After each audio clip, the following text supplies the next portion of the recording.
to come up with a toy line for his upcoming movie Star Wars. Mattel reviewed the proposal and they said return on investment is bad and they let it pass.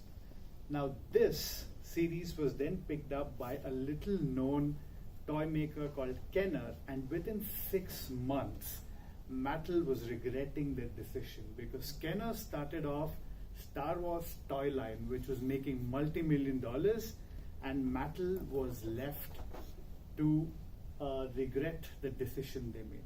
Good afternoon, Toastmasters and guests.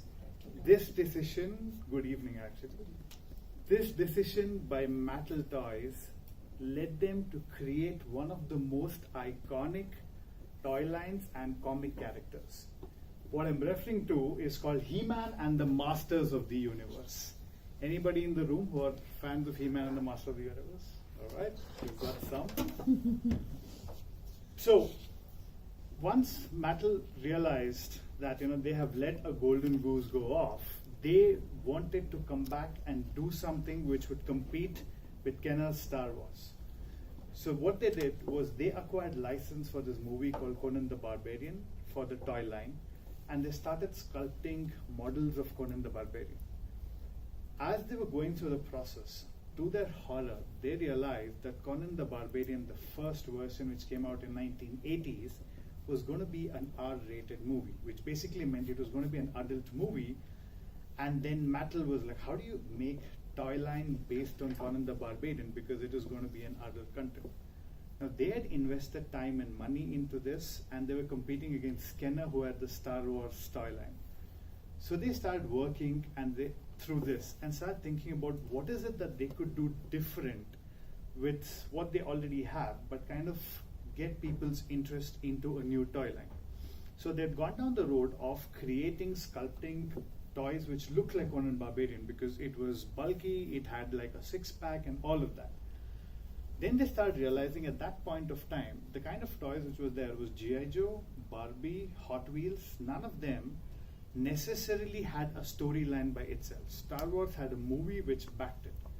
So they decided to create a character which basically looked like Conan the Barbarian or had a sculpted body, and toys which were in 3D action figures. So if you look at the toys in the late 1970s to 1980s, they were all straight-jacketed like that, and then they were all lean. They thought about a character which would look different, which was muscular, which the size of the toys they bumped up to 5.5 inches, which felt like it was like a real action hero you could hold in your hands. And they said, we would create this character who looks like Conan the Barbarian but comes from a different planet. And that is how He-Man, the character, was being born. Now they had He-Man, so they have the hero, but then for the hero to become a hero, they need to have a villain, they need to have characters. So they start thinking on, we have a toy line, but then there's nothing which is going to appeal to the people. So then they started creating characters and mini series which would then start appealing to people so that kids can start buying the He-Man toys. So this is the first character. So the first character in the whole series is Prince Adam. So basically the action happens on planet Eternia, which is got magic, myth, fantasy on the planet. The planet is ruled by King Randor, and Prince Adam is his son. Now Prince Adam has a magic sword. So every time he holds that magic sword and points it to the skies and says, by the power of Grayskull, I have the power, he magically transforms into He-Man. And that was the first character they came up with. Now, Prince Adam also had a pet called Cringer. So Cringer was this cat which he had saved because Cringer had kind of got lost from its mother. Now, every time Prince Adam transforms into He-Man, he points that same sword at Cringer, and then Cringer transforms into Battle Cat. Now they had He-Man, they had Battle Cat, but then you needed the other characters. So they started coming up with these innovative characters. So This person who's on the left of He-Man is his ally called Man-at-Arms. The one next to him is Teela, who is his adopted daughter. And then the most funny character is Orko, because Orko is a magician who comes from a different planet, and his magic does not work on Eternia. So a lot of the stuff which Orko does is regrettable, causes a lot of humor.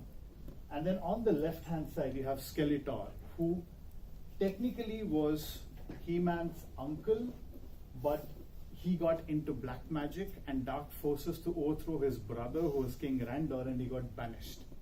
And then you have the characters called Beastman and Evelyn.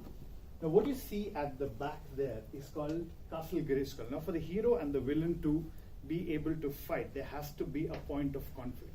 The point of conflict happens through Castle Grayskull, which can be controlled by, it has innumerable secrets, and technically there has to be two pieces of the sword which together can open the drawbridge of Castle Grayskull.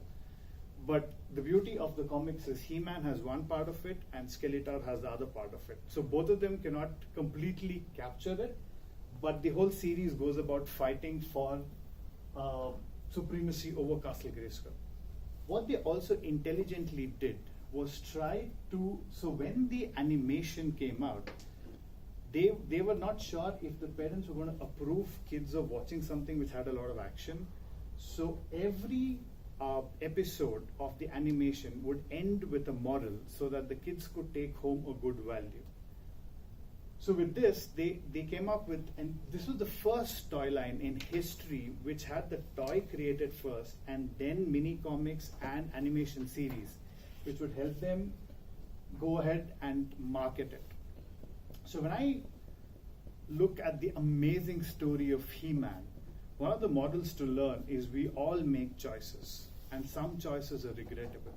Every regrettable choice we make, we could lift our sword, point it to the swords, and say, by the power of Grayskull, I have the power to change and move in a better direction of that regrettable choice.